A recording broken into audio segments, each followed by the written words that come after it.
ప్రాముఖ్యంగా good Friday శుభాభివందనాలు తెలియజేస్తున్నాము. ఈరోజు అనుదిన వాగ్దానము, అనుదిన కృప, పరిశుద్ధ గ్రంథము, పేతురు రాసిన 2వ పత్రిక 2వ అధ్యాయము ఈ యొక్క 24వ వచనాన్ని మనం చదువుకోగలిగితే, మనము పాపముల విషయమై చనిపోయి నీతి విషయమై జీవించినట్లుగా ఆయనే తానే తన శరీరమందు మన పాపములను మ్రానుపైన మోసి కొనెను. ఆయన పొందిన గాయముల చేత మీకు స్వస్థత కలుగుచూ ఉన్నది.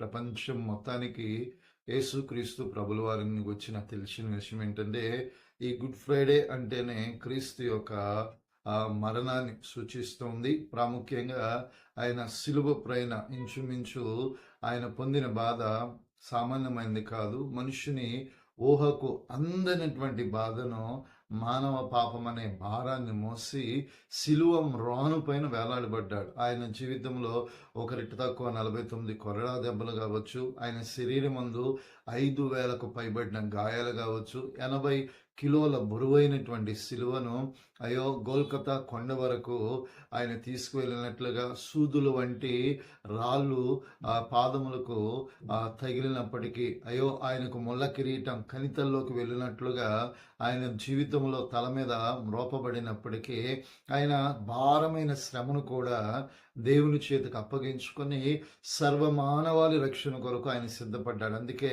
యెషయా గ్రంథంలో ఉంటుంది కదా, ఆయనను నలుగగొట్టుట తండ్రికి ఇష్టమైన. ఎందుకొరకు అంటే మానవ పాపం ఆయన మీద మోపబడింది. ఆ పాప భారము నుంచి మానవుణ్ణి విడిపించుట కొరకు ప్రాయశ్చిత్తంగా ఆయన శిలువ మ్రాను పైన వేలాడాడు.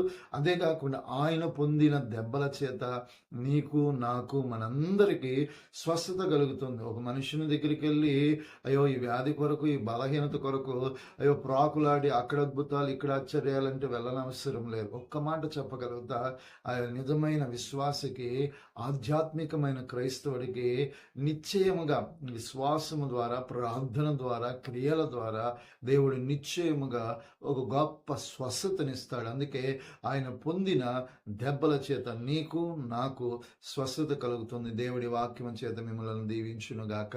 ఆమేన్. ప్రభువా, ఈ వాక్యం చేత ముద్రించమని, ఆశీర్వదించమని యేసు నామములో ప్రార్థిస్తున్నాము తండ్రి. ఆమేన్. ప్రైజ్